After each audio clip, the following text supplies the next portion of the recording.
Right, we're going in.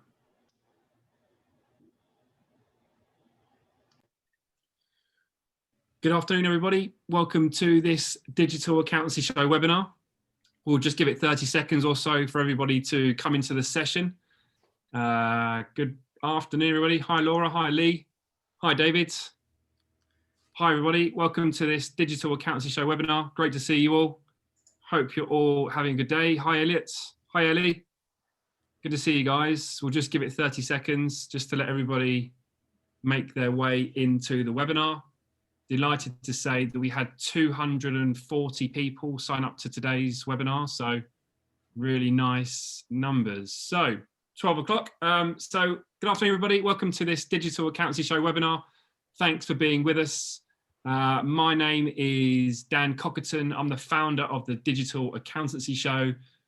We are a technology conference aimed at accountants who are looking to deliver advisory services to their clients, as well as explore all things digital transformation, the apps, all things education around technology. We were due to host it at the new Tottenham Hotspur Stadium in March, but unfortunately with everything that's happened, we've had to postpone it until next year. So if anybody has not signed up to that, please do. So it's the 30th of June next year, and the website is digitalaccountancyshow.co.uk. Yeah, really excited about today's webinar. As well as the Digital Accountancy Show, we also launched Digital Accountancy Magazine back in January this year. And we launched our first ever Digital Accountancy Awards, which I'm absolutely delighted to say that Graeme Tennick won, who's with us on the call today. And we're going to dive into a bit about how Graeme has transformed his practice in the last few years. It really is a really great story. From my point of view and the team here, he's a great ambassador for us. If there's two things that Graeme feels very passionate about, one is all things digital technology and what it enables us to do as accountants. And his other passion is actually helping people and sharing and helping the profession. So absolutely thrilled Graeme is with us. Also with us, I'd just like to say before we get started, just a massive thank you to Xero and to Karbon for sponsoring today's webinar. Without these guys, we wouldn't be able to put on the events and the virtual events that we've been doing at the moment. So big thanks to those guys. And we have Ian Phillips and Tim Donahue from Xero and Karbon. Guys, you just want to say hello and introduce yourselves to the group? Sure. Hi folks, I'm Ian Phillips. I'm Head of Partner Sales at Xero. I look after a team of senior account managers who are based throughout the UK. Looking after our accounting and bookkeeping partners tends to be kind of mid to large size firms. And I started as a senior account manager myself, so plenty of experience working with people like yourselves. And Tim? Cool. Yeah, I'm Tim. I'm actually, you guys can tell from my accent, I'm based in San Francisco, USA. Yeah, and I used to, be in Graham's shoes. Before I started with Karbon, I was actually managing a firm. I realized there weren't a ton of tools out there for us accountants to help manage the firm and scale the practice. So I joined Karbon as employee number one. That was 5.5 years ago.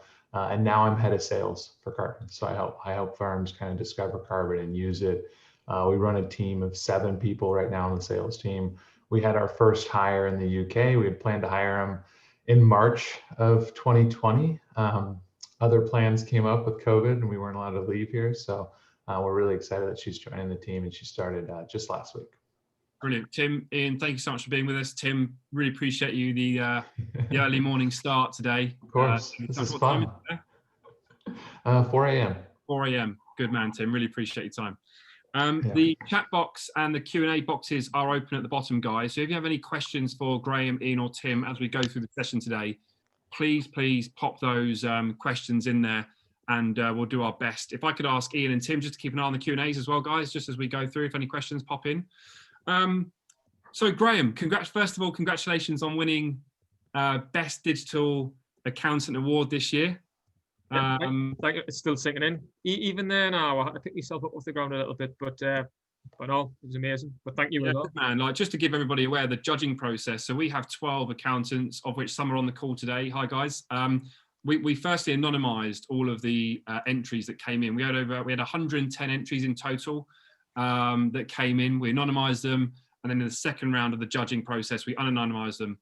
But we couldn't be prouder to have someone like Graeme to win our first ever awards, and I'm really looking forward to really uncovering some of that transformation, Graeme, the pitfalls, what went well, what went wrong, some of the tech that's been influential in your transition. I'm really looking forward to hearing your story. But Graeme, to get started, so we can make it as relatable as possible to people on the call, could you just take us back a few years and first of all kind of give a bit of information around your practice, kind of size, clients, and that sorts of thing? Yeah, well, I'll actually go a little bit further than even kind of like study days. So my dad had a forklift truck business. So from an operational perspective, I've been in around business generally since pretty much I was born, from painting walls, fixing forklifts, cleaning toilet seat claims, and all of the other crap that went alongside it. I did come from an operational perspective, but that wasn't really where I wanted to go. Had a fascination for business, studied accountancy, and qualified in a small accountancy practice. Was there 5.5 years. They had 12 members of staff towards the tail end. But I just did a bit of a brick wall there. It was a family-run business, and it was a case of I needed to move on. Left there, went to work for PwC for a couple of years. Again, great experience, very, very different. I know Alistair Barlow's on this call. He was actually there at the same time, and we're actually on the same project, but didn't actually know one another at the time for part of that there. But it was, again, great and very different experience. Wanted to go into a senior role within industry, but there wasn't a great deal of opportunity here in the Northeast. And I was at the time a home bird, so I don't mind saying that. I didn't want to leave my local football team, so I want to stick with that. That's not Newcastle, by the way, because that's a sore subject. But I say, so went to public sector where I got a senior finance role there, looking after adult services and housing. So my claim to fame there is I did a 30-year business plan for 8,516 houses. Looked after adult services and housing for about £136 million gross budget. And towards the tail end, I was the interim finance director at an organisation called Homes in Northumberland. I set the business up in 2012, and that was the start of my downfall. Because what I did is I built and replicated the business I first trained in many years beforehand, thinking that it was still the way to go. The cloud didn't really exist to me at that point in time. I wasn't really aware of it. And I just, I replicated. My favorite job was the first one I was in that accountancy firm. I just wanted to build the same thing. But because I was that busy and I picked up that much work via word of mouth, I thought I was doing great. Self-financed everything for a number of years. And I was just absolutely flying. And that was where the start of the mistakes came about. And I'll share more as we go along. But that was the start of my firm in 2012. So what sort of size practice are you now, Graeme? We now total, at the height of COVID, we were up to 15 members of staff. As of today, we are 13. So say we let a couple go because just not because of workload, just because it just wasn't really working out. But so we look after over 300 clients up and down the country, covering any amount of industries, and are still working on finding our niche. But yeah, so about 300 clients up and down the country, 30 members of staff, and we are aiming for anywhere between 50 to 100 members of staff. So we have pretty large growth plans. Okay, great. So take me back to the point where you realised that you had to make some changes in the practice. What did the practice look like, and what was the catalyst for you in thinking I've got to start making some moves into more cloud-based technology and digital way of working?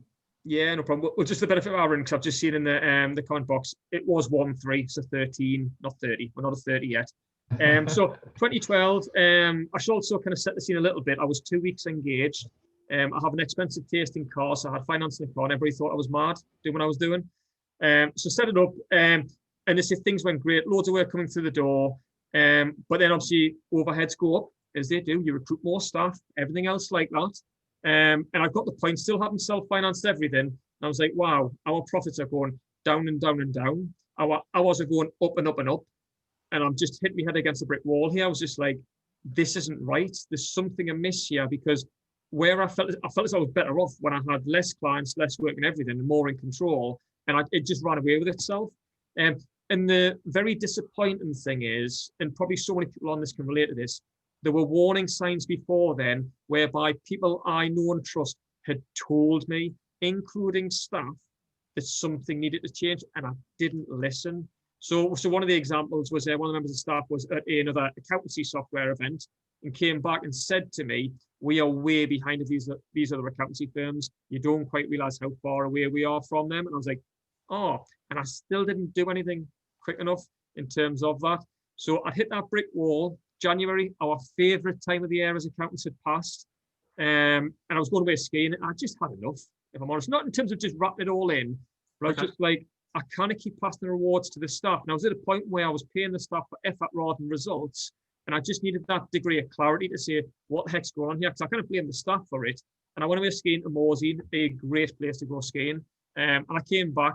I wish it had been tax deductible, what I learned on that trip, but it wasn't. I came back and it was just a case of, I now need to rip up the rule book and we really need to get down the technological path to flip this round. And that was the start of the change. Okay. So when you'd made that decision, where did you start? I started from a negative perspective by making the secretary redundant. It was just, I'd noticed mindset things and certain things within the business where it was a case that just wasn't quite the right fit. Now that for me was something where I was almost testing my own mindset to say, let's see how this can work. And I automated her job role within 6 weeks. I was like, oh, this can actually work. And then also off the back of that, I thought, right, let's go out there. And rather than feeling proud, because accountants, again, still hate debt and like to kind of keep things really tidy in terms of finances and not go out and borrow or anything like that, I went and got a bank overdraft. And that was on my first path of getting, and I referred to this loads of times, as getting software drunk. I went off on one, if I'm totally honest. Okay. I just literally, I fell in love with it. The first bits of software I did get, which I did get right, was Receipt Bank and Xero. So that I did get those bits right. And the take up with regards to the team and staff, which I'll share a little bit more about soon, was relatively easy, although there was a couple of bumps. And again, I still did make some small mistakes because I didn't just go in with Xero. I thought, right, we'll pick 2 bits of accountancy software. And Ian can be nice, Ian. All right. Ian can ask us why I did that, but I did do that at the start. But that was okay. But it was the bits which then followed and the deluge of things. I just went off on one. So again, as much as I made one step forward, I was just a bit all over the place with software. So what would be your advice, Graeme?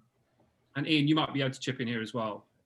And I think you've evolved now where you are a kind of a one solution practice, i.e. Xero, and we've got those guys involved. But why did you make the decision to say, and what was the business case in your mind for thinking, I'm going to go with one provider, at the time it was 2, and I'm going to dictate to my clients what software I use, versus, and I see this a lot with firms, versus the accountancy firm let the clients dictate to them what software they want to use. What was your thinking around that process? Well, part of the answer is actually in the question there, because you said there, clients dictate to you. We had, before all of this, allowed clients to dictate to us so much. So we had, before we fully went down the cloud software path, we had a mixture of clients across desktop and cloud-based software, and the majority manual. And would stepped away from bookkeeping. It's like, bookkeeping isn't profitable, isn't what we should be doing. We should be doing other things. So we'd consciously made that decision before this light bulb switch had came on. So with Receipt Bank, it was a case of, you know what it is, this is a way in which we can make bookkeeping profitable to a high quality and efficient without needing to extend the team massively. And it almost kind of gives us a platform to then do more after that. In terms of the accountancy software, what we did, and again, I'm only going to talk to Xero because we're 100%, but we did pick a second one. And the reason why I picked a second one was to give clients a choice. So at that time, I thought, well, if I give clients a choice, it gives them another option. At that time, that other bit of software which we'd picked was something particularly locally more well-known, or in my own mind, it was more well-known. And I thought it's an easier way of bridging the gap. So Receipt Bank came in relatively easily. I gave it to clients for free to start off with.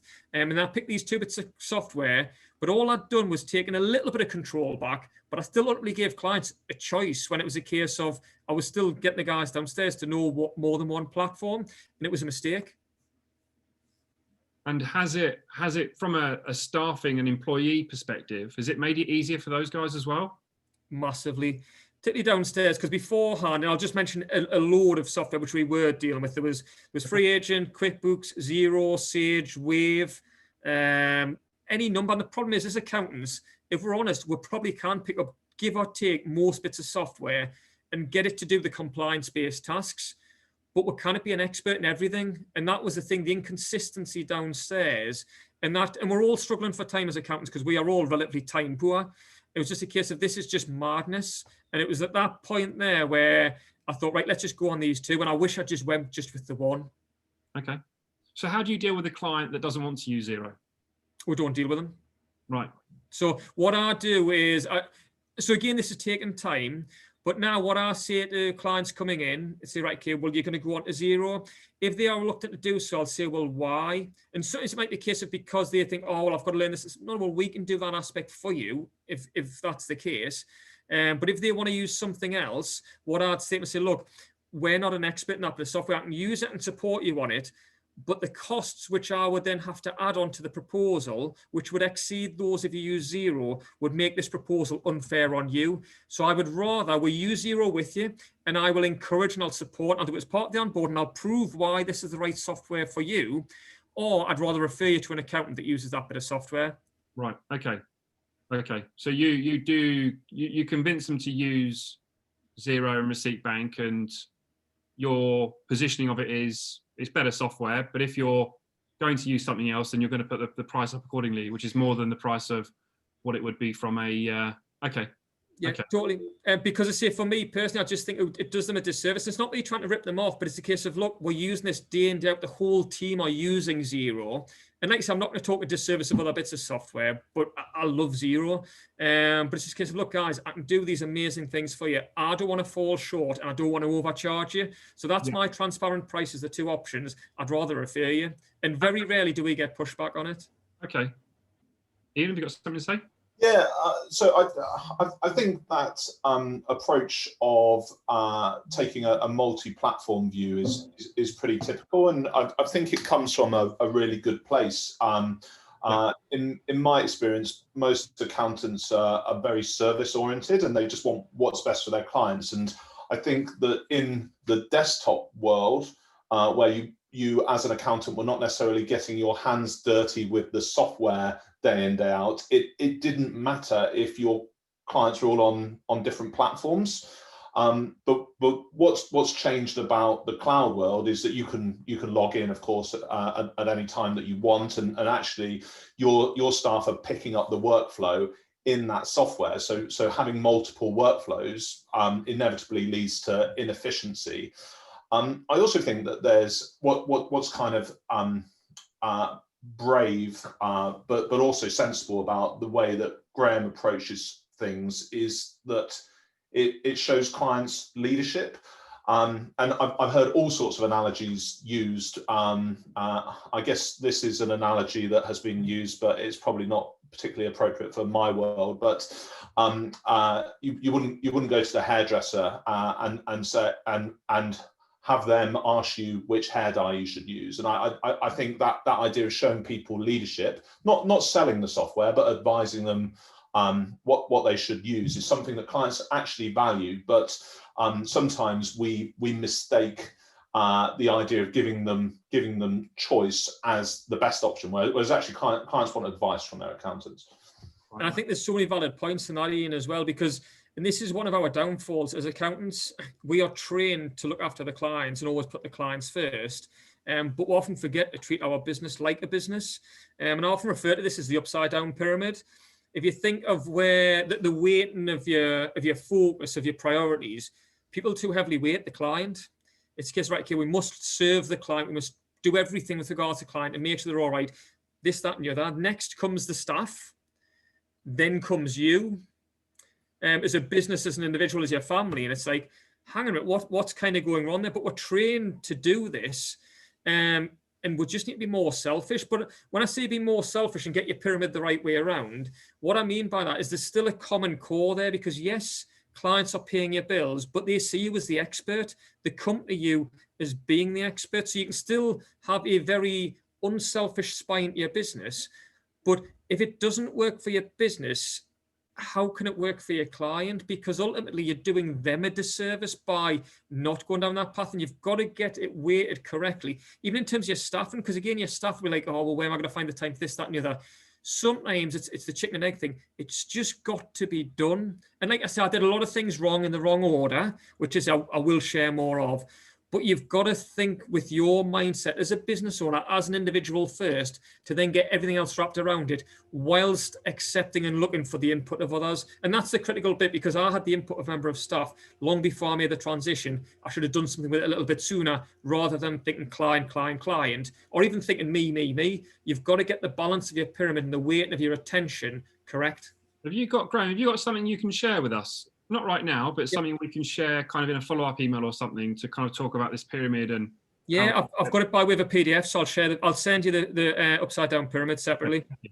I guess, sorry, gone. Sorry, I guess the final couple of points that I'd add on this topic. One is that your clients will be benefiting from the fact that you are experts. So when you consider the service that you are providing overall, they will get a better experience, even if initially they thought they wanted to use something different for their bookkeeping. The second point that I would make is that I think if I was already using a piece of software, whether that's Xero, QuickBooks, Free Agent, or whatever, I would be looking for an accountant that specializes in that piece of software. So it is likely that you will benefit from a client acquisition perspective as well. Yeah, and I would back that up. As we are a client, I want somebody who knows Xero inside out to give me the information that can help us make better decisions. So, and I think on that note, that there is your balance. You can still best support your client in the approach we've adopted. So it's not a case of railroading them down the route. It's got to be right for them, but it's not right for them. Do what's ethically right and signpost it to an accountant where they do specialize in that. Graham, I just want to get into your transformation, but a quick question that came to my mind is, we're talking about Xero and Receipt Bank delivering that to clients. How do you charge that onto clients? In terms of the actual software fee itself? Not the fee, the actual migration or getting clients onto Xero and Receipt Bank. Well, we missed the boat with regards to this. So when we first got onto this, I'd seen any number of clients whereby they were charging for the transition. Yeah. And like I say, you've got Move My Books and lots of other variations there. We'd missed the boat in terms of the transition charge, but Making Tax Digital was already coming about. So we just absorb that. We have a look at it and we say, look, as part of the onboarding process, we will transition you across if you need transitioning across, along with doing the training. And we just build that within the fee, because we know the efficiencies longer term are going to be worthwhile. Now, again, we've got to make sure our fees weighted so much so that they kind of disappear after 3 months. We've lost a load of money, but the actual putting in place of a barrier, and that's what I see as being a barrier to stop them making that transition, we just take out the equation. And that was why with the likes of Receipt Bank initially, we didn't charge. We do now charge, but just included within the fee rather than a separate line item. It's just there. Similar with regards to Xero, it's just there. But in terms of the transition and the training and the support around that, we don't put it as something there, because again, what you're doing is inadvertently giving them an option and an opportunity just to take that bit of control back. Yeah, okay. Great, thanks, Graham. So when we're looking at, you've made the decision, Graham, you're going to move on to the cloud and you want to move in this digital direction. Walk us through around kind of where you started with that. How did you get the kind of team bought into your vision and what you wanted to achieve? Well, first of all, for me, it was the mindset. When I'd flipped the mindset and was like, right, okay, guys, this is what we need to do. Some of the guys were already there, some weren't. So strangely, and I still smile there now, and when I first introduced Receipt Bank, the guys were like, I'm not really sure about this, that, and the other. But this is where if you start to understand the mentality of people within the accounting profession, and again, I can say this because obviously I'm in it, people are resistant about change. It's just like, yeah. And again, also, probably as an employee rather than an employer, it's this fear of like, what impact is this going to have for me? Is that my job role having gone? Is this going to just mean that all of a sudden I'm not going to be needed? And Receipt Bank, I said, no. I said, this is giving us a new service offering without needing a full new team full of people. It's going to improve the quality, the frequency, the timeliness, so many different things with regards to this. And the guys got it relatively quickly. With regard to the cloud software, that took a little bit more time. Even for me personally, I still smile with my very first account manager. We had, I'll say it politely, a debate, because I was just annoyed that I had to do a certification with Xero. I was just like, I haven't got time to do a certification just to keep this. And I went off it. I was like, isn't it? I said, I haven't got this time of year doing a certification. No, I just don't get it, blah, blah, blah, blah, blah. And my account manager was amazing, I've got to say it. And he just walked us through it. And now I fully get it. But I just had this barrier up. time didn't allow me to do it. So I then had a little bit of experience of how I overcame that and did that with a team. And like I said, I did it badly a little bit because I'd given them 2 bits of software to play with. And that in itself created frustration, because what happened downstairs with this other bit of software, the guys just literally just picked holes in it and were really annoyed when they had to do accounts on that bit of software and they weren't doing the other one. It just built up a bit of a barrier. And the worst thing was I agreed with them. And again, it still took me a while just to say, right, okay, let's just cut loose. And I let clients on this other software for too long. So we now are 100% Xero, but it took a bit of time to get there. When I say 100% Xero, just to be clear as well, we do have some property only clients where they're not on anything because it's just not worth their while being on anything. But there's no other accountancy software which we support internally. But yeah, the buy-in took a bit of time. But what I should have done, and this would have been something much easier to start, and it's in Xero's training. And again, because sometimes the guidance doesn't come from your own team, the guidance says in Xero, and I'd recommend with any bit of software, have a champion and don't make it you. I did not do that. So whilst I was doing all these other things, getting software drunk, I was the one pushing it. Whereas I already had guys downstairs that loved it, they would have got it a lot further down the line. But Xero Receipt Bank went in relatively seamlessly, but I made the mistake in terms of the 2, and I didn't appoint that champion. That would have been a massive fundamental thing, which would have got the buy-in a lot quicker, but I was not decisive enough, and I didn't engage the right sort of people at the right time to make it better again. And talk to me about, or introduce people on the call to Myers-Briggs. Myers-Briggs, one of my favourites. This is one of the things, Graeme, that really kind of stood out in your application was you understood that you had different personality types and different personality types that worked within your practice, and how something lands well with someone may land completely differently with someone else, whether that's around communication or positioning something or understanding why people feel in certain ways. Talk to us about Myers-Briggs and how you use that, how you've used that in your practice.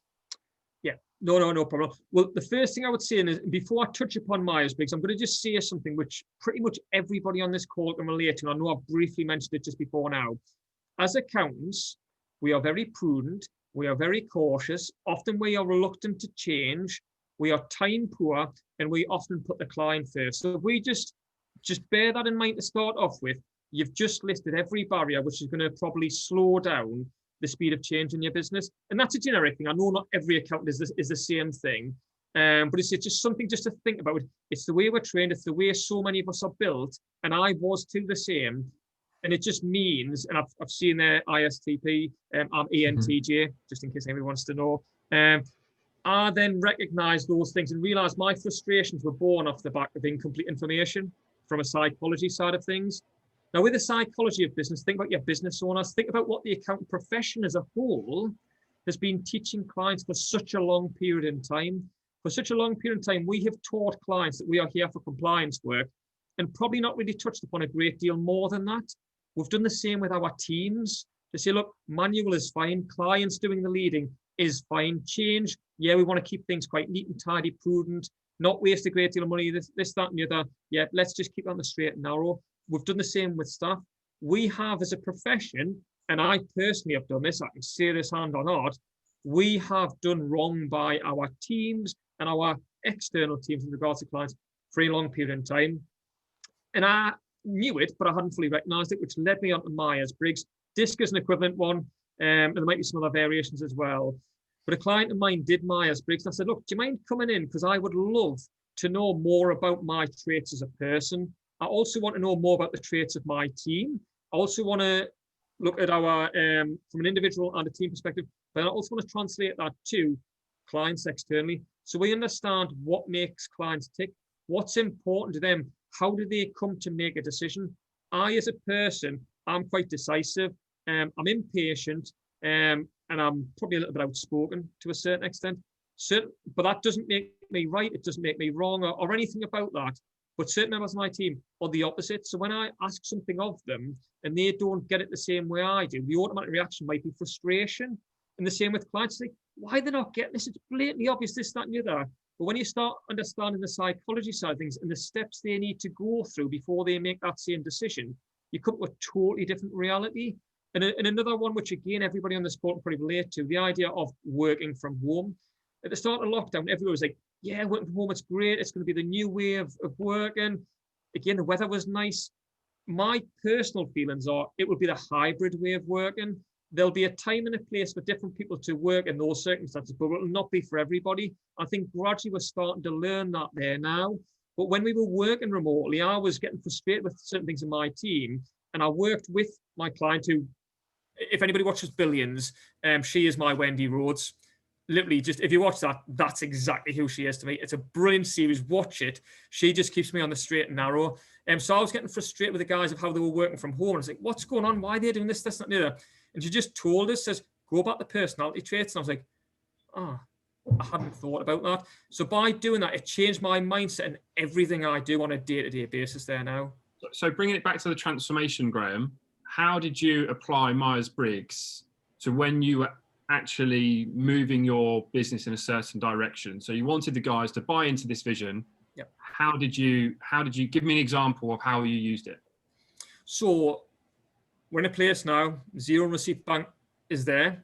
I'm at XeroCon, still software drunk, by the way. On a path on my own, I was absolutely flying. And I was just like, right, I'm not going to mention the other software products. I do still work with them. And I seen something, and it was the glitzy, glamorous thing I'd always been looking for in terms of the charts, this, that, and I was like, wow, this is what's going to give us the opportunity to catch up from where we were beforehand. This hits the golden advisory path, and I hate the term advisory, but the golden advisory path. This will just be that whole leap of faith. I'd went from being a toddler to being an Olympic sprinter in my own mind. And so I was on this path, and I hadn't fully embraced Myers-Briggs at this time. I was like, right, we're going to get it. I'm going to buy it in blocks. We're going to go back. Boom, we'll catch up. No problem at all. Went back, and the guys just didn't get it. I was like, why didn't you get it? What's coming to miss? Clients didn't get it either. And again, this was where, again, a member of the team said to me, well, foundations are not yet right in order to put that sort of tool in place in our business. It's great. I know the opportunity you're spotting there, but now isn't the right time. And again, second time round, I didn't listen. And I kept going and going and going. And I got frustrated, went through a whole load of bits of software. And I don't even know what number I had at the time, but it just wasn't quite working. Then I started getting introduced to Myers-Briggs and understanding why it wasn't working. And I was just like, that's right. The foundations are not right. The education piece is not right. To get clients from a tool such as a Fathom or Futurely or anything like that, from something which was manual a few years beforehand, is not a 2-second job. Even though it might be glitzy or glamorous in your own mind, you cannot just go from there to there. It just doesn't work. So when I started engaging with the team and chatting with them, I was like, you're so right. I need to park my impatient traits. And this is where the Myers-Briggs exercise helped me, and start finding a compromise just to make that work. And then gradually start teaching clients. Because I mean, another thing which I'll fast forward a bit into lockdown, every accountant out there was trying to tell clients reference cash flow. How many clients really did embrace it? Not anywhere near as many as what any of us thought. But go back to Myers-Briggs, understanding the traits. If you've got somebody that's been in business even just 5 years and they've never needed it before and they weren't engaging, imagine the mind step changes they need to make before they commit to that. Even though they trust you, there's still steps to go.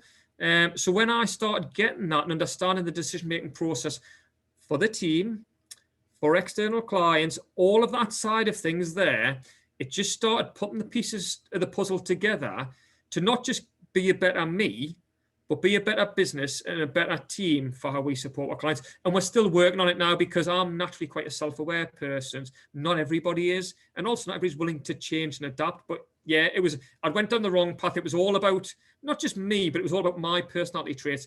I'd never once looked either side, front or behind.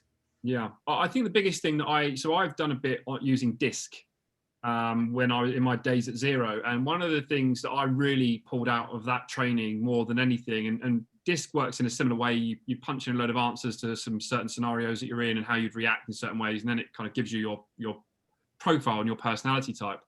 The biggest thing that I took out of it was not everybody sees the world the same way I do.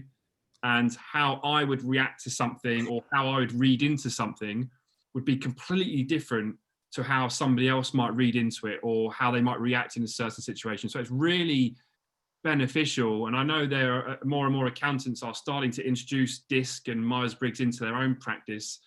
to help communicate and relate to the staff and to the team, and to ultimately to get to improve productivity and performance ultimately. So I think it's a really interesting. That was one of the things that really stood out in your application when you won the awards. I'd say it's probably one of the biggest things I've done in my business to transform my practice. Was the mindset switch, and it started with Xero. Genuinely, it was Xero. I mean, I'll talk about the 4 pillars a little bit later, but Xero was the start of my mindset switch. When I first got introduced to that in the world of software outside of Xero, which existed, that was my first mindset switch. But it triggered all of me impatient, eager, ambitious little bugger that I am traits. And I just went off on one. Myers-Briggs calmed us back down and put my business in a place I would never dare have dreamed of being, fundamentally. I think it's worth mentioning, Graeme, that one thing we forgot to mention was in terms of business performance prior to your transformation, what were your profits looking like? Our profits at that point in time there, we would probably be lucky. There's a little bit of tax planning here because I own the building we're in. So naturally, I do manage the rent accordingly. So if I go on the basis of my earnings, again, I don't mind sharing this, my earnings at that point in time from the business alone, because I've got rental properties, so I'll factor in the rent I get from my business, was probably 40k a year, 30, 40k a year in terms of that. And the profits of the business, bear in mind, rent was a deduction from that, were probably around less than 10. Okay. Because I just kept investing in stuff, and it was just going down and down and down to the point where I would have been barely break even before I went down the software path. But you mentioned to me that your profits ultimately were declining. Yeah, they went down significantly. Yeah, my profits went down further again. Yeah. Once I invested in the software to start off with, we were literally scraping a break even for at least 18 months if I went down the software path. Right. And you see, that was because I tried to speed up too much. And like you say, I made some wrong decisions. But yeah, we were barely breaking even. And my earnings personally had dipped a little bit as well. And when an accountancy firm owner makes this decision, this is the route we want to go in, it's not an overnight fix, is it? It's a period of time. And in that period, there is a chance that profits may go down more, would you say? Or would you do well to kind of stay level?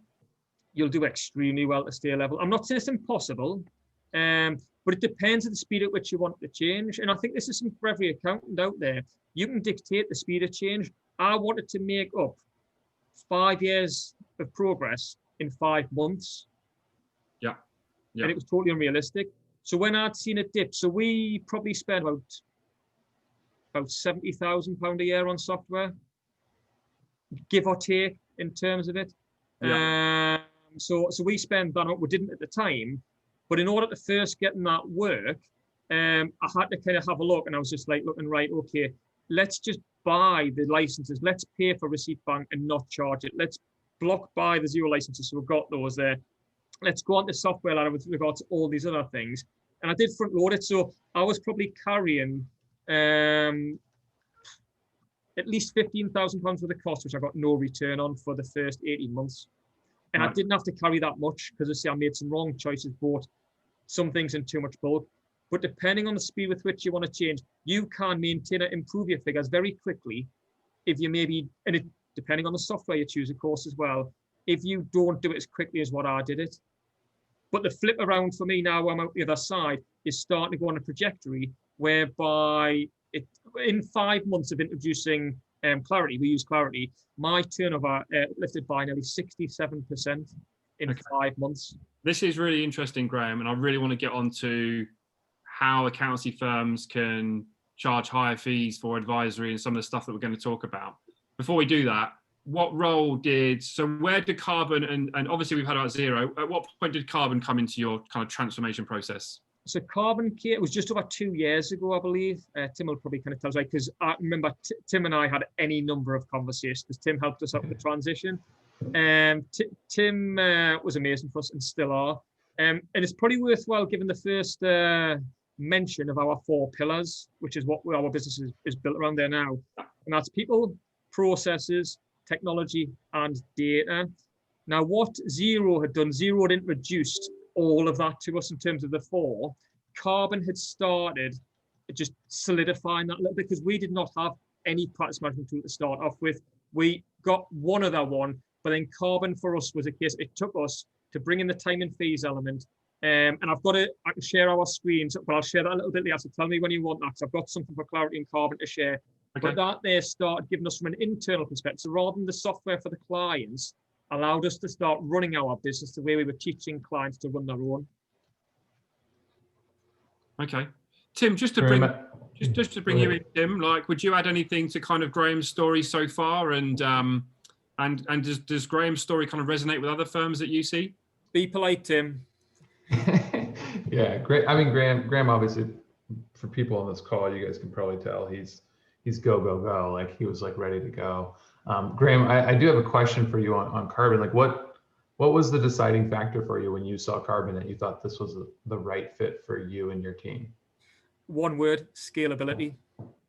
That was it for me. We used so this would went from nothing to then using another. Actually, I'll just mention, because it is a good tool. Some people might use Accountancy Manager out there. We used it. It was good. It served a purpose for us.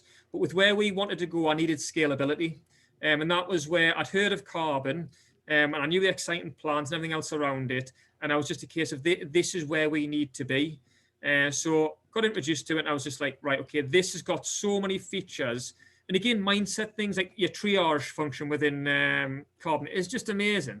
And the insights feature, which is the screen I'm going to share in a little bit, is just incredible. But yeah, it was the scalability of Karbon, which gave us something alongside the time and fees bit to say, this is a bit of software which we can grow with. Because I think another barrier to a lot of accountants out there, we're looking for this one golden piece of software that does everything. To start with, it doesn't exist. The next thing you're doing is we'll start picking faults and things, which makes it as being a barrier before we go down a path. Nothing's perfect in terms of out there. There's always going to be things where I don't quite like this, but this, does it really matter in the grand scheme of things? Just go and do it. Nothing's going to tick every single box. But yeah, scalability was the key word, I'd say, Tim. Graeme, just a quick one. So you guys what do you use for your client onboarding? In terms of the client onboarding, proposal software. Now that's quite a long-winded process there now. So what we have... Just in terms of the proposal and engagement letters. All right, okay, practice ignition. Right. Talk to me about the practice ignition and Karbon integration. Yeah, well, practice ignition actually introduced us to Karbon. So practice ignition, I've got to give them the credit for this. So again, it was at the second year XeroCon. Practice ignition introduced us to the tech stack, and that was when they introduced us to Karbon. And I said, yeah, but I said, this means I've got two different bits of software. And I said, look, they're totally unrelated, but they talk to one another. So what basically happens is we send our proposals out through practice ignition. Actually, I tell you what, I'm going to tell a story which will answer that question. It's a short one, Dan, I promise. Okay. January just gone. I barely touched the single tax return, and I had the dream process of what I'm going to describe there now. So we would have a client come in, and maybe wouldn't even do the meeting, would quote for the work, would send that proposal through practice ignition, has a lovely video on there, and the client puts all of their payments details on there. So yep, good to go. The invoice is raised automatically and reconciled in Xero. The payments collected. The work goes straight through to Karbon. The team downstairs pick up the job, do the job, finish and sign off the job, and I've done nothing. My January this year was an absolute dream because of that process there, because proposal done, payment collected, job started, job signed off, and I didn't even need to be in the country. I mean, I think I'm going to go to San Francisco January next year with Tim if I'm allowed. But genuinely, it was amazing.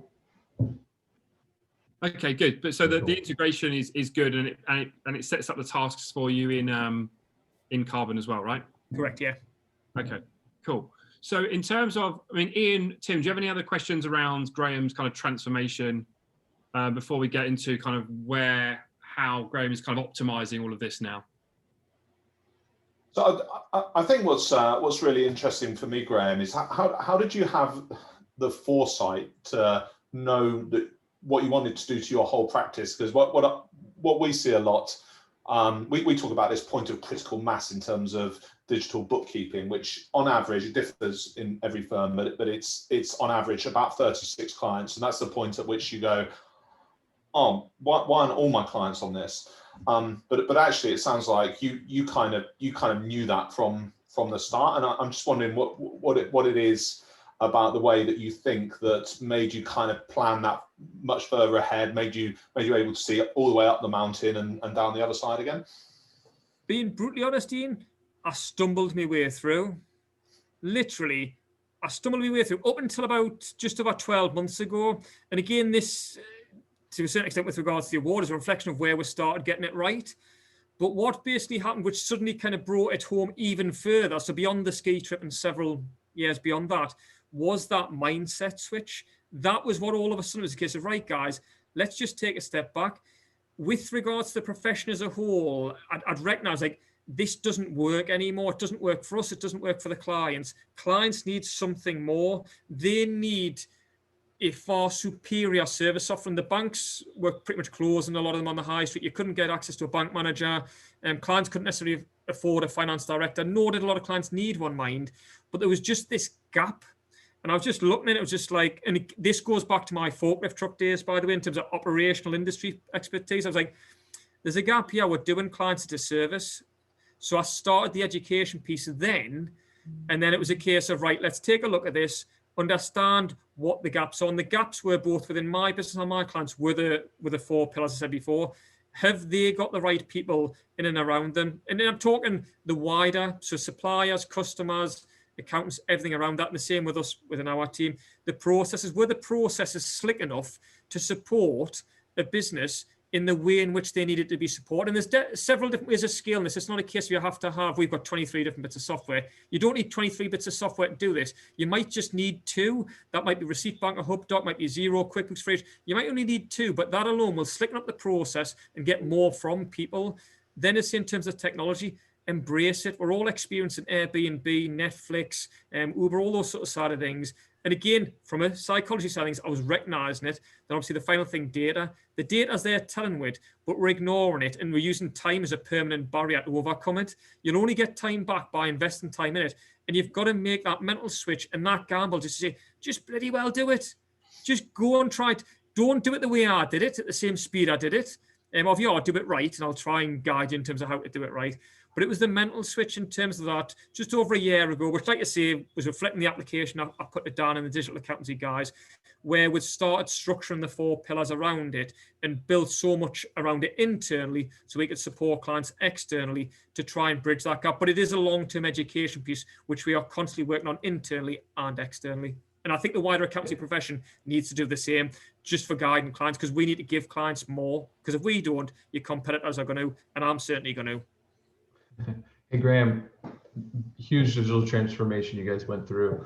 How do you think that has affected your customers' experience with you and your team? Probably best off asking my customers. And on that note, Dan, can I share my screen? Because I can. Whilst you do that, Graeme, I'm just going to ask you a couple of questions that have come in. Hi, everyone. Thanks for the questions. Laura has asked, what tax filing software are you using? Yep. We use Iris, but we are gradually working towards Xero tax, but Iris is what we use for filing company accounts. Okay. Let's see what questions. Jeremy has asked, hi, Jeremy. Hope you're well. Do you ask your clients to take the Myers-Briggs personality test? No, we don't. Okay. With Myers-Briggs, just a quick one, just for everybody's benefit. Once you understand things in yourself, there's traits you can spot without having, again, clients would tell you to bugger off. But you can spot things without needing to do it with them. So no. I know a firm really well based in Milton Keynes, and they use DISC profiling, and they use it internally for their team members. But when they're dealing with a client, they do their best to try and work out what sort of personality type they are through their conversations and interactions. And then I believe they kind of fix them up with a certain member of staff where they might where they're similar personalities and might get on a bit better. So they use it to that extent. Just before you dive into what you're about to show us, Graeme, the 4 pillars again. Philip's asked what the 4 pillars are again. People, process, tech, and data. Yeah, people, processes, technology, data. That's, okay, cool. I wish I could say the 4 Ps, but I can't quite make it work. So yeah, we've got to mix it up. No, Robert has asked, mentioning scalability, what are your future plans? Have you found areas that you need to strengthen in? Yes, and that's evolving all of the time. So as I'm going through this education piece and understanding the traits of ourselves internally and our clients externally, that is evolving. I had a very clear plan, a double turnover, and be going for anywhere between 650 and 750K by 31st of March 2021. Naturally, that's evolved a little bit. But I know a lot of accounting firms I'm chatting to at the minute are saying they're looking about a 25% dip because of COVID. I'm looking about 10% up, 10 to 15% up. That's where I think we will there or thereabouts be. Do you do outsourcing, Graeme? Do you use outsourcing? I do, yes. I've only got one. Well, I do offshore. I don't do outsourcing. So I have got a member of staff across in India. And when I was at PwC, it was part of the outsourced, the audit function was the project I was on. And again, I was a hypocrite. I was an absolute hypocrite because I didn't do it soon enough. But great member of the team. She's absolutely amazing. And I think we live in such a global environment there now. It's not cost, which is the reason. She's just brilliant at the way she works. And as a firm, I want to be having a basically a 24-hour work and practice without me needing to be here, because why do you not want to come in the morning to find things are done so something else to be picked up and done? And there are crossover of hours, so it's not like we're working at different time zones permanently. But yes, I do offshore, yeah. So, and does she work for herself, or is she part of a company? Which company do you use? It's Global Infosys we use. She's employed by them, but she is our full-time resource and reports directly to me. Well, a member of the team she reports directly to. And I will recruit the best members of staff without necessarily focusing on offshore and outsourcing. If they're in the Philippines, if they're across in the US, if they're across in India, or here in the UK, I want the best members of the team. Because I think there's this misconception, the fact that, oh, by offshore, it's the cheapest resource. I didn't do it for cost. Now, sometimes you'll get the added benefit of that. Up here in the north, it's a little bit different, obviously, prices compared with maybe, say, for example, London.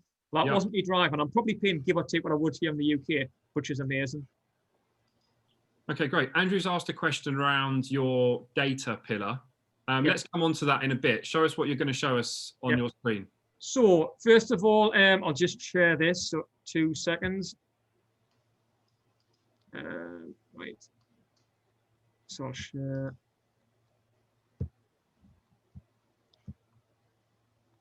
So in answer to Tim's question, this is just some of the testimonials on our website. Okay. So again, if you have a look at just some of the things we're saying, there's no mention there of tax saving.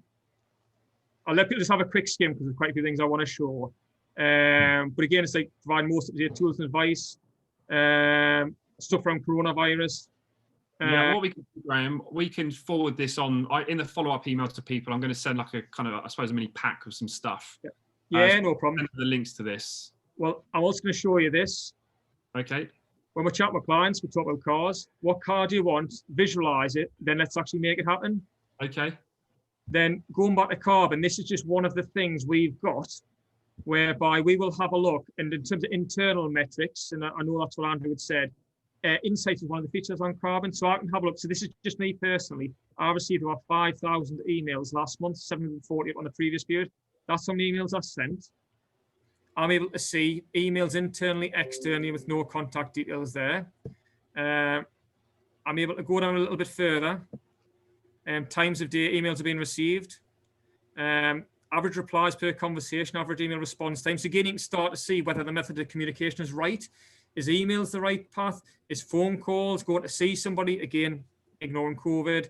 And you start having a look at where the true efficiencies are, where emails are added to contacts, where emails are added to work, which again gets the efficiencies in terms of how you use your emails. Then I've got more generic stuff in terms of who gets the most emails, emails sent, average email response, average number of replies. It's like, look, sometimes you stop going back and forth with emails, just go and bloody get something done.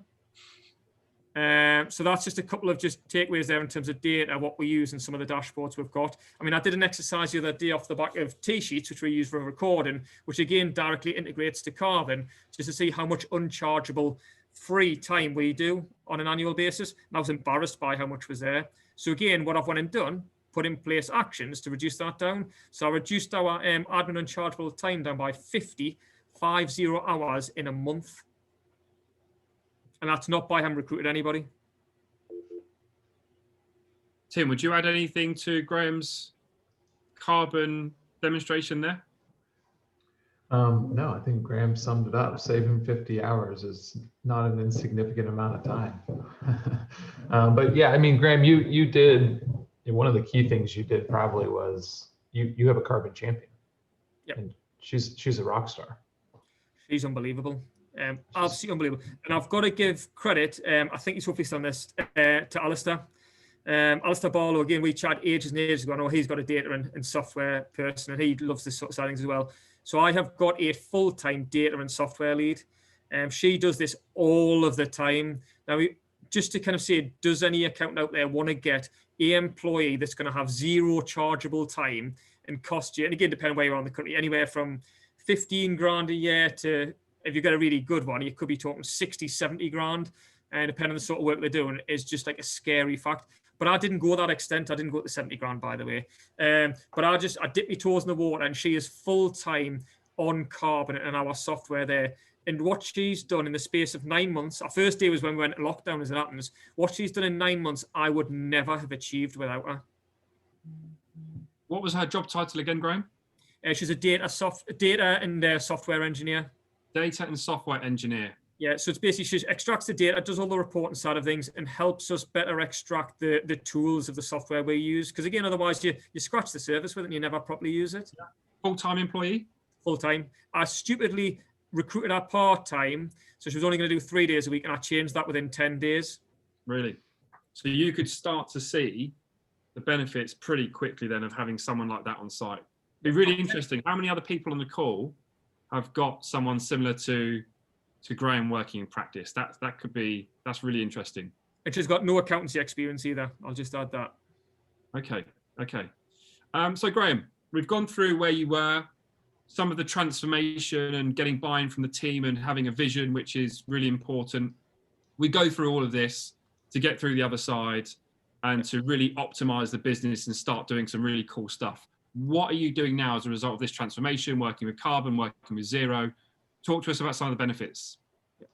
So what I'm doing there now is I'm building on the psychology side of things. So like I say, and I think as accountants, as a wider profession, we need to fill this education gap with regards to our clients, with regards to our teams, to recognize the fact that we are capable of doing so much more. Our clients need us to do so much more. So we there now are taking a bit of a step back and saying, look, guys, right, we need to tell clients this is where they want to be. And it might be a case of showing them a picture of a Porsche and say, wouldn't you like that? It might be a case of a holiday home, might be a case of retiring at a certain age. And we need to help them go achieve it.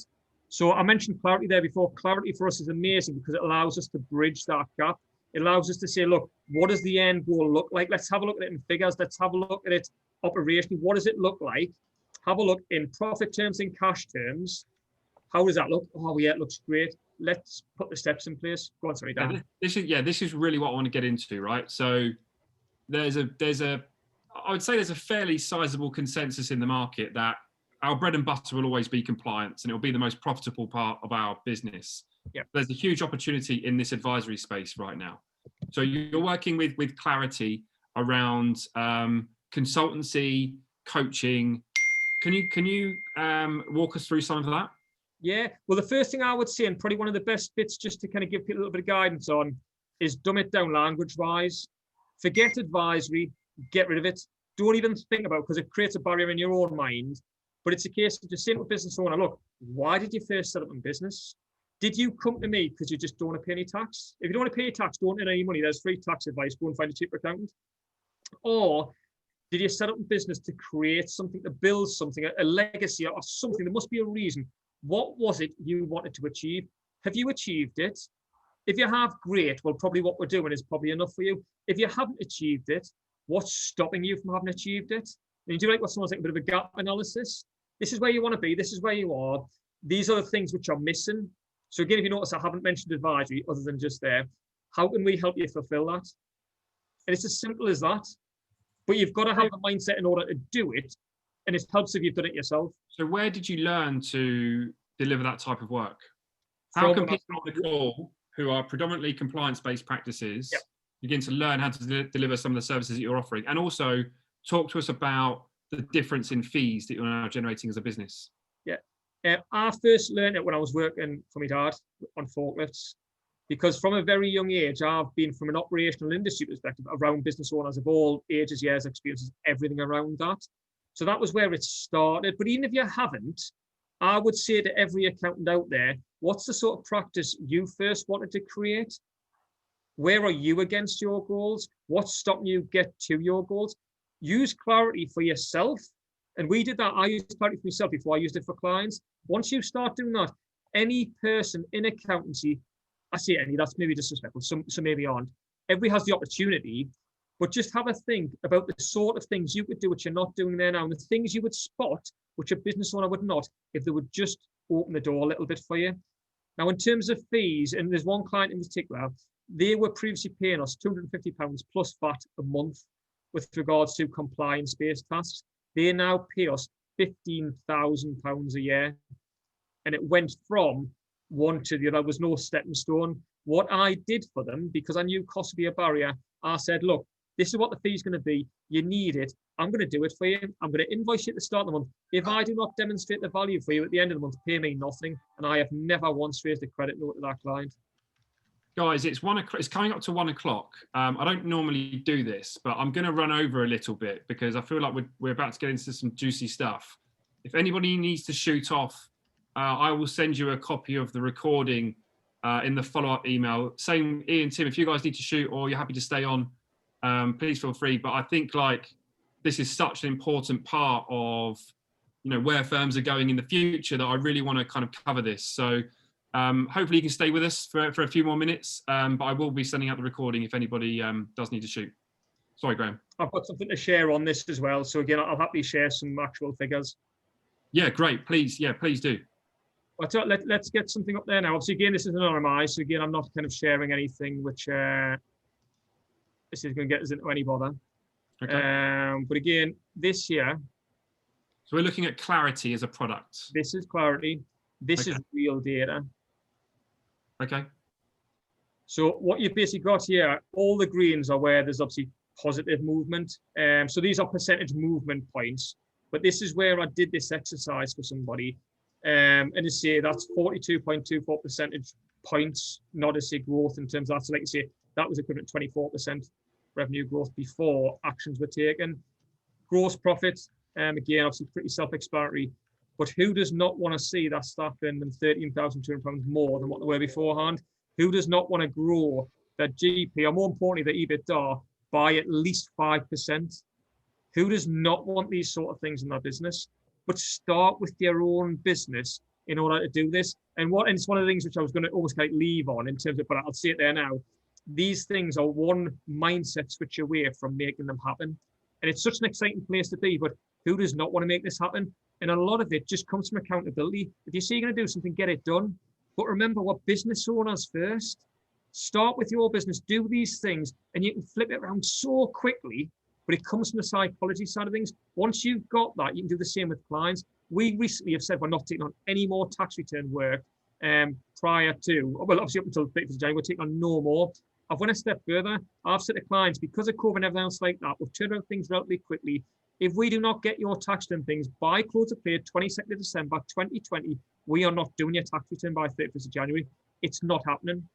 So I am all of the time pulling control back because I want figures like these in my business for my equivalents to go forward and drive forward. But I'm getting control back. I'm the business owner. I'm making sure every client knows that so that I'm the example to them rather than them being an example to me and let all them run my business. It's not happening. And it's a further example to my team. Even whereby earlier on this week, when we started saying, oh, this, that, and the other, the filing deadline for the VAT returns today. So tell them it's not getting done. It's late. Did you give them a deadline? Yes. Did you give them more one deadline? Yes. Have you spoken to them? Yes. So it doesn't go. Well, they're not going to be happy, and I'm not happy about that. I said, well, would you not be a little bit less happy? Sorry, would you be happy if your word meant nothing? Well, no, my word's very important to me. So you've given them a deadline. If you do it, your word means nothing. So stop messing around. They've missed the deadline, and there's one way to teach them a lesson. Graeme, do you feel like your customers are experiencing the upside down pyramid and you're helping them kind of flip it over? I hope so. I would say we're starting to, but what I've realized is I was a hypocrite for far too long because I hadn't done it in my own business. So when I'm demonstrating this to people, clients are loving it. And to be honest, if I upset a disorganized client, say, well, why didn't you submit that? This, that, and that? Well, you sent it late. Well, yeah, but let's flip this around. Let's say you're the organized client next month and I get a disorganized one coming in. How would you feel if I put them ahead of you? And I'd love to know what they're going to say about that. But yeah, get control back. Run it like a business. Run it brutally because I want to please myself before I please anybody else. Without being I don't need to be selfish to do that. Graeme, are you able to, Philip's asked, are you able to give us any idea now that you've kind of been through what you've been through over the last few years, kind of where you are now from kind of business income and stuff? Yeah, so I would say based on, let's go almost kind of just prior to the awards application, we'll probably give or take double in size and 3 times our net profit. Double in size and 3 Double in times. size in terms of turnover and 3 times net profit. Great. And to be honest, we should be 5 or 6 if it wasn't for the year we've been through. We would have probably been a little bit more times again. And I'm still not happy. I'm not even close to where we need to be. So I think like what's really interesting, and I can relate to this back in my Xero days, and I'm sure Ian can as well, is when we're talking to clients about software and making tax digital, we're not really talking about switching kind of desktop or spreadsheets for cloud-based software in Xero and kind of just ticking a box. This is really kind of how do we want to run our practice in the future? Because if we're not just talking about switching software here, we're talking about completely opening up a new service area for your clients. That's not only going to be beneficial to your clients and help them achieve their goals, but you're going to significantly increase revenue as well as a practice. So Graeme, I know I asked the question, but I think I missed in terms of the advisory fees that you guys are now charging. Yep. Walk me through those again. Yeah, so in terms of our advisory fees, those there can range anywhere from £500 a month to £2,500 plus VAT a month. £500 a month to £2,500 a month. £2,500 plus VAT a month. So this is the space that starts to get really interesting, right? Yeah. And I think the key thing with regard to it's amazing the figures you can get, but the value's got to be there behind it. And what you were just saying there before, Dan, with regards to these are the businesses that could run. Let's take it personally. What's the sort of lives we each want to lead? Because that is ultimately, we are here to have a better life for our families, with our friends, everything about that. This is something we want to lead. Now, like I say, it might be a car, might be a house, might be work hours. What is it that's so important, which gets out of bed and gets you into business? What is it you've then got to do in the business to make that a reality?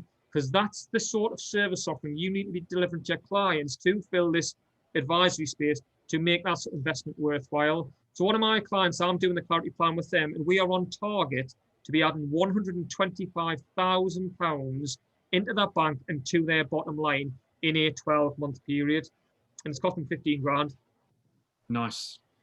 Who's not? And again, if somebody says to me, 15 grand, I would argue and say, well, you mustn't have confidence in your plan then.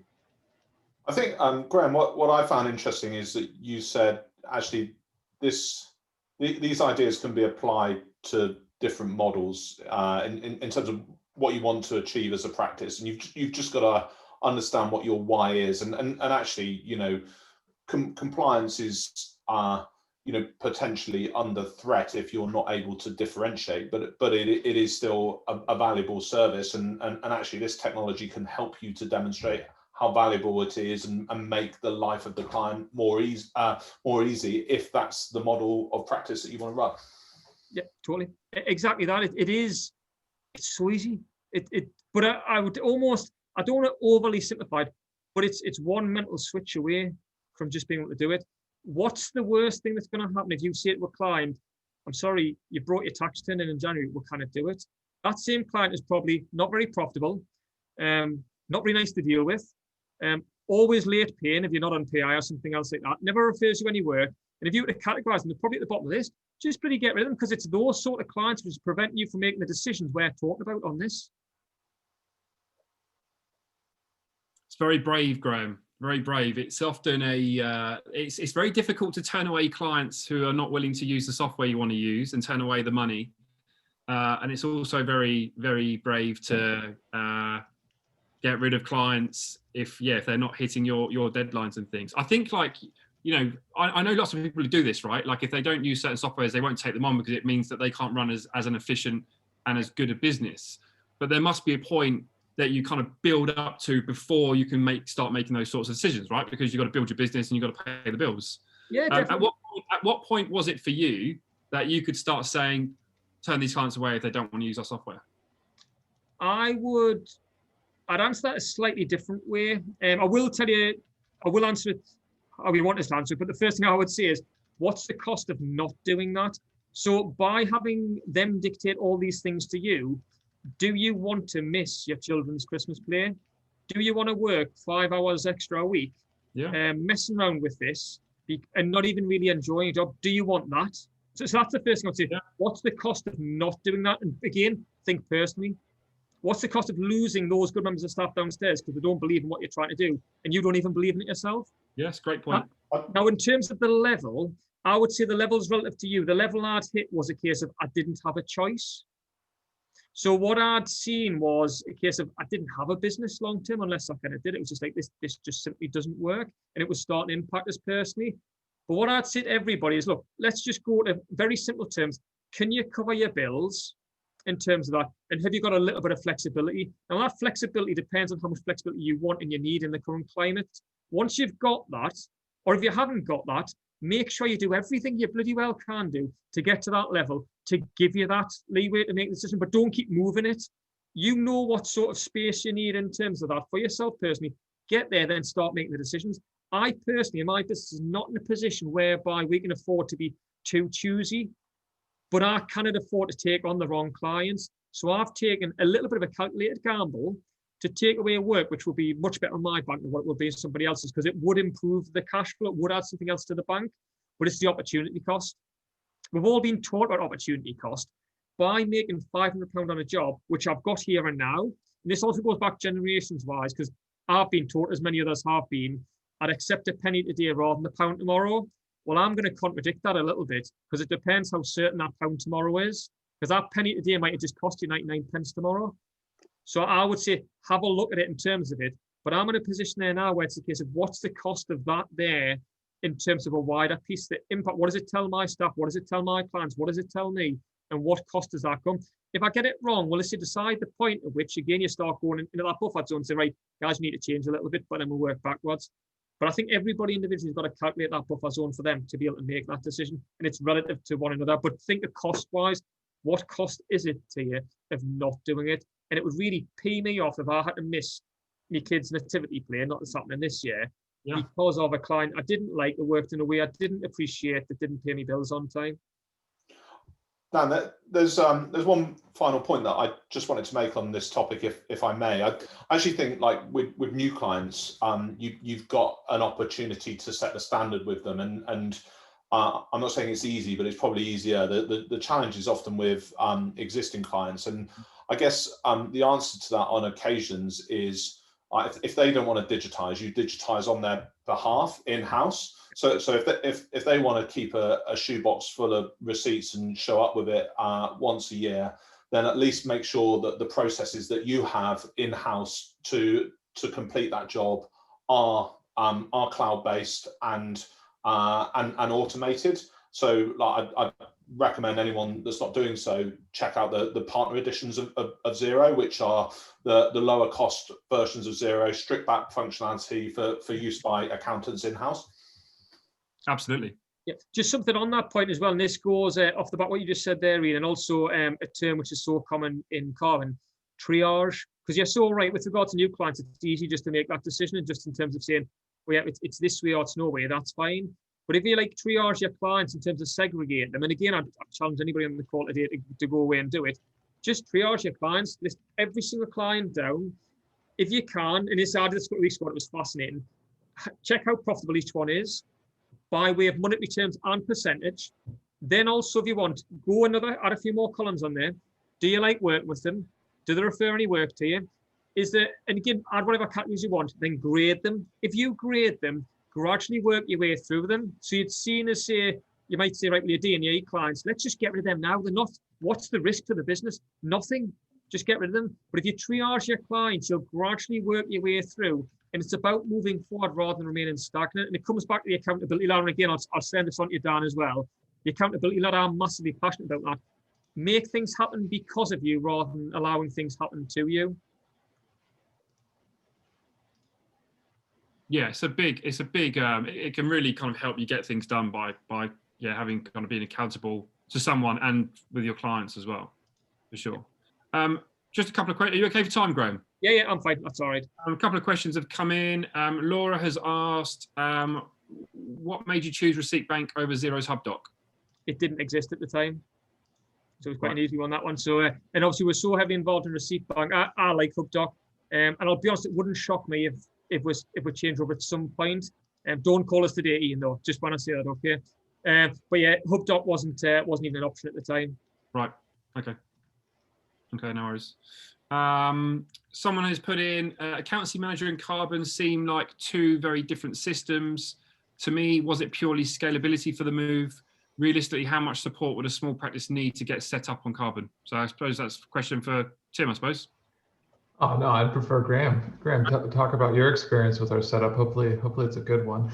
As long as I'm allowed to come across next year, Tim, I'll answer that one on your behalf. All right. Okay. What I'd say is it depends what you're going from and what you're going to. That's the thing in terms of it. But scalability 100% was the reason we made the transition. But if you're going from something manual, it's not a great hardship in terms of the transition. You can pretty much go on to give or take anything. But yeah, it was scalability which drove us down that path. Because we didn't go from nothing to Karbon, we had a lot of historical issues, shall we say it politely, which has taken a lot of target time, which were hard outside of Karbon.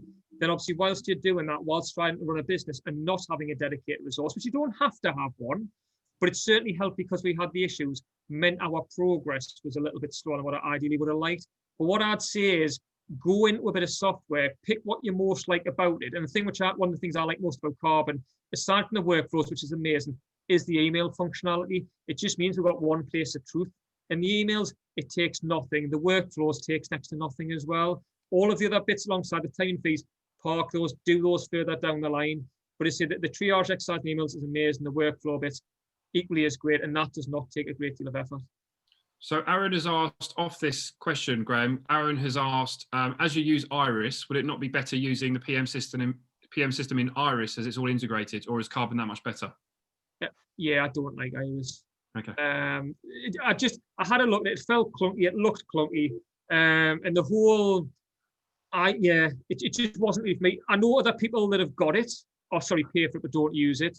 But it never really fit in with where we were going. And I know there's loads of company secretarial stuff and things like that, but Karbon was the one for me. Even appearance-wise, it looks a little bit nicer. Okay. Guys, I'm going to wrap this up now. Thank you so much to everyone on the call. We've still got 70 people still with us. Thank you so much, guys, for hanging on. Don't normally kind of run over, but I just thought there'll be some nuggets in this kind of final 15 minutes that I really didn't want to miss, and this kind of whole piece around advisory. Graeme, if you're up for it at some stage, it'd be great to kind of get you in for a couple of hours on more around how you deliver this advisory work to your clients. Absolutely, can't we? A little bit of coaching with people on the call. That'd be great. If anybody's up for that, just put that in the chat, and we'll make sure we reach out to everyone just for a couple of hours on how Graeme delivers this types of service. From my side, we've got a couple of webinars coming up that I just want to plug before we go. We've got a app speed dating event next week where there's no speed dating involved. We just look at 10 pieces of technology in 7-minute quickfire presentations, which always goes down really well. And we're also doing a really interesting event next week all around blockchain and cryptocurrencies. If anybody follows the blockchain space, it's absolutely exploding right now. It's being widely adopted by governments, central banks, banks themselves. Potentially the whole financial system is being replumbed over the next few years using blockchain and cryptocurrencies. So I'll include that in the follow-up email as well.